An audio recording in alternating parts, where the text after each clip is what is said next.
In this video, we'll show you how to use the Kanban methodology to organize your workflow. We'll cover everything from the basic theory to building your own board in Lucid.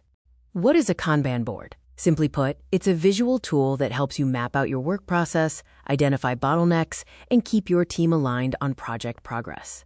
The core principles of Kanban focus on making invisible work visible.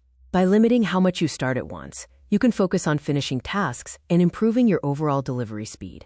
How about Kanban versus Scrum? While Scrum relies on structured sprints and specific roles, Kanban offers a continuous, flexible flow that adapts to changing priorities in real time.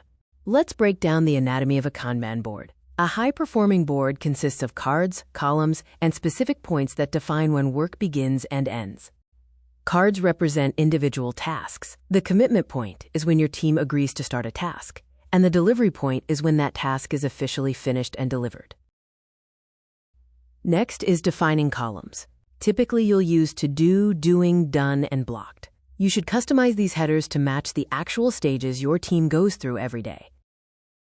Setting work in progress, WIP limits, is a game changer. By capping how many tasks are in a column, you force the team to finish current work before starting anything new.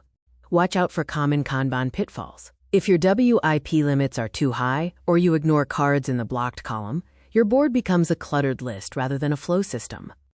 Finally, let's look at how to create a Kanban board. In Lucidspark, you can jumpstart the process by simply selecting a template.